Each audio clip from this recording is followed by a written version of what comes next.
Up and ready to go. Brought to you by Gatorade. Let's check out who's on the floor.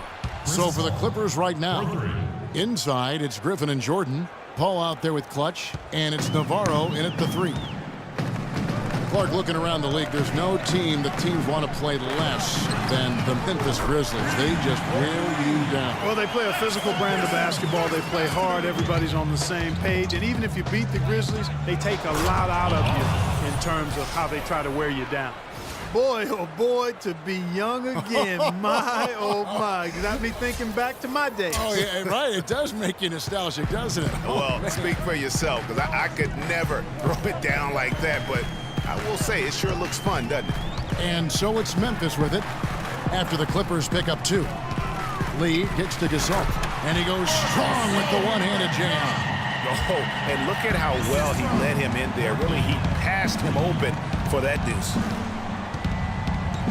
Kicks it out to Paul. Here's Navarro, and he sinks that one, hitting the back of the rim on the way in. It's got to be nice for them to know that game in and game out, his offense is going to be there for him. Chandler outside. And the Grizzlies tack on 2 more. Just around a minute and a half into the first quarter. Here's Navarro, covered by Conley. Pulls up. Again, Los Angeles.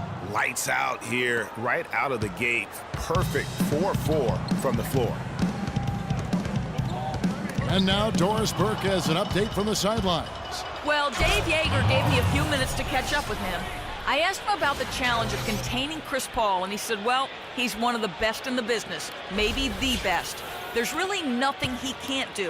But, fellas, he said matching CP3's intensity on the court and making him work defensively are 2 keys. Back to you. Thanks again, Doris. Here's Conley after the basket by Los Angeles. Here's Gasol. Bounces high off the rim and drops. And that's a nice possession. Did a good job to get that open shot. The Clippers have gotten all 5 of their shots to go down in the first quarter. Terrific start. Too long in the paint, and he's hit with a 3-second violation. Now we know the Marc Gasol was one of the most sought-after free agents this past summer. Clark, all along, most figured he'd be back in Memphis. Yep, a winning team, max dollars. And don't forget now, he went to high school in Memphis while his brother Powell played there. He's where he belongs. And just under 2.5 minutes elapsed here in the first. Tell you what, he's going to put that one in his scrapbook. Absolutely insane with that dunk. Well, now they're starting to rub it in, aren't they? Have build up a lead, and here we go, folks. It's showtime. That was a Kodak moment right there. The more plays they make like that, the more they'll have these guys on the ropes. Special thanks to Kia for that sweet Kia Slam Cam replay. Conley dishes to Randolph, and he gets the bucket. Randolph's got his first points of the night. Marc Gasol, a first-time All-Star starter last season. He and his brother Powell both starting in that game. The first time that's ever happened in league history, and having both those guys go head-to-head. And now let's highlight the highest-scoring teams in the NBA. The Clippers, number 1. I mean, it's an exciting brand of basketball that they're playing. They've got such deadly weapons. Teams have had a heck of a time trying to slow them down.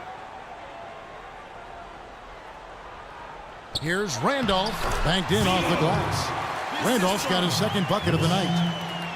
Oh, listen, no doubt you could argue Marc Gasol is the best center in the league right now. I mean, this guy does it all. Defends, rebounds, passes, scores. I mean, he's also a great teammate. They all love him. And to me, that matters in the big picture. When you're talking about developing chemistry and trust, sometimes the difference between winning and winning it all is whether or not your teammates like you. And let's quickly check out the scoring breakdown here for the Clippers.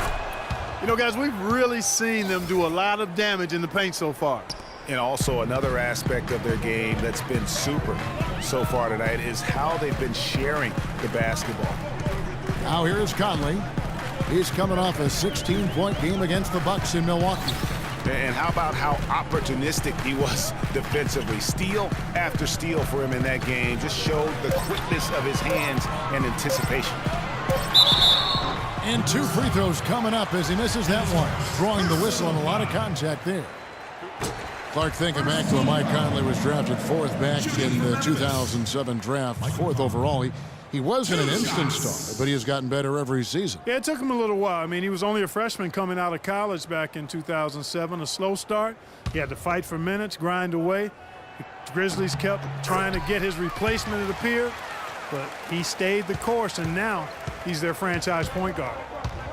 You know, you think back, the Grizzlies contemplated trading Mike Conley early on in his career, and I tell you what, aren't they glad that cooler heads prevailed? I mean, his rise has helped propel them to one of the top teams in the Western Conference. And Mike Conley may be the best player in the NBA never to make an all-star team. I really feel like it's unfair to call him underrated now, because if you go around our league, all teams respect what he's been able to do in Memphis. That one drops. He ties it up. And guys, Courtney Lee, now having completed 7 full seasons, very much the same guy now as he was entering the league. A 3-and-D prototype who will most likely never be a plus playmaker. Now here's Paul, and out of bounds as the Grizzlies gain possession. And that's just carelessness there. I mean, you have got to have your head in the game.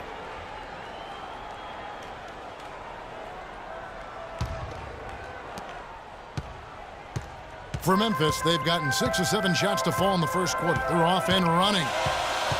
Talking about Courtney Lee, you know the ball handling and court vision are suspect, but you don't care because he's provided solid defense on the wing, Clark, and he's hit over 40% of his threes last year. And he's also one of the best free throw shooting 2 guards in the league, Kevin. And last year he and Conley were out of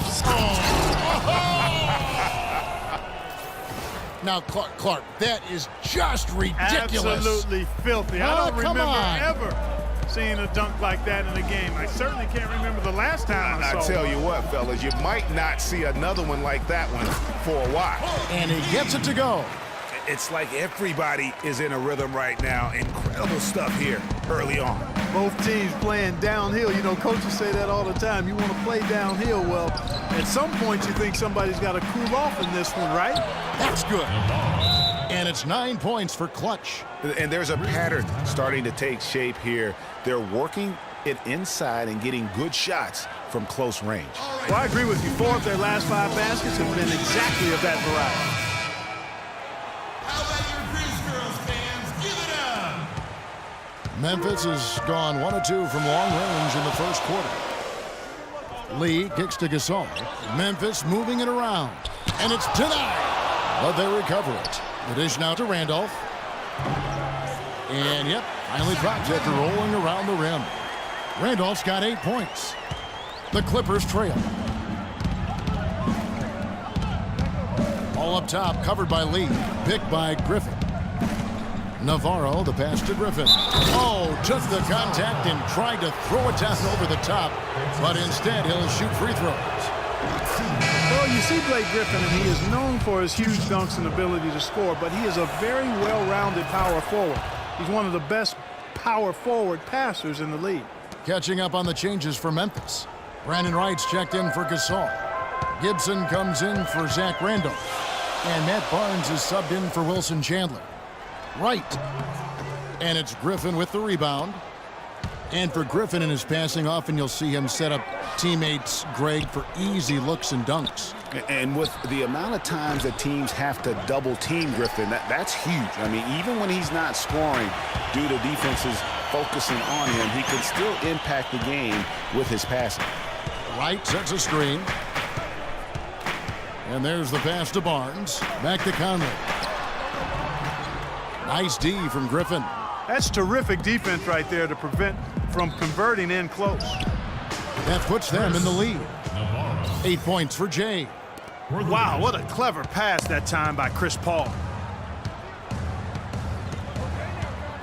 Outside Conley. Gibson the screen. Feeds to Barnes. Lee with the ball. Chris Paul covering. No one near Conley as he lets it go. And again, Memphis no good. Paul left side. Plenty of space. Another one falls for the Clippers. He's having quite the quarter here, guys. I mean, shooting the ball extremely well. The Grizzlies trail by 5. They could use a big shot here to get this offense going. Sure could, Kev. I mean, too many empty trips. They need some points. Barnes kicks to Lee. Right wing, 5 to shoot. Here's Conley. After 2 misses to start the game, he's on the board with that shot made. Hands with the ball out of bounds. Jordan touched it last. And taking a look at some of the stats here for Chris Paul. He's been fantastic over the last 10 games or so. He's putting up about 12 points a game. Just over 4 steals and 8 assists. And you look at his gaudy steal numbers defensively, he makes his presence felt on every possession. And you know what I like about it, Greg, is he gets great position, then uses those quick, strong mitts of his to rip the ball out of there. And Memphis making a change here. Barton is checked in. Now the feed to Wright. That's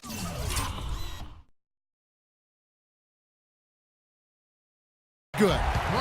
Now just a 1-point Clipper lead. And really a good job spotting his teammate near the bucket and then just pinpoint passing for the finish. The rim rattler. Just a remarkable jam. These fans' jaws are on the ground right now. That's straight up Showtime stuff right there, baby. Major highlight reel material. 1:52 left to play in the first. And Paul over to help. Conley for 3. The offensive rebound. And Wright kicks to Barnes. The tray. The shot misses. The Clippers go the other way with it. Coming into this having notched a win against the Rockets in their last game. I mean, no stress in that one. A game almost looked like a shoot-around for them. I mean, amazing at how well they shot the basketball. And even more impressive, Greg, considering it was on the road. I mean, it's rare that you'd see a team get that hot away from home.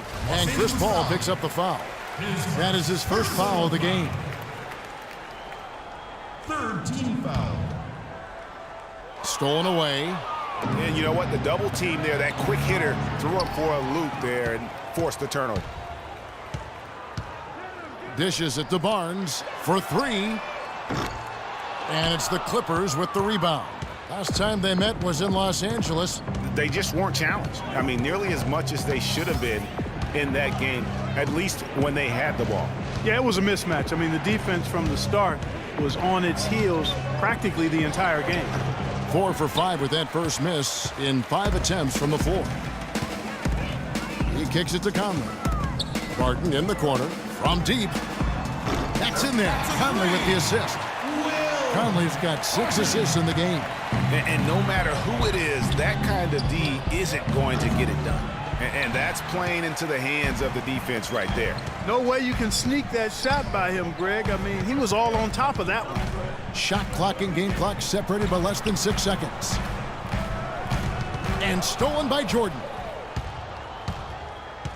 And he lobs it up. Barnes grabs the miss. You know, just a little too fancy on that play. Well, you don't want to force any play, but particularly the alley-oop. You'd like to try that when it's wide open. It'll count. Buried.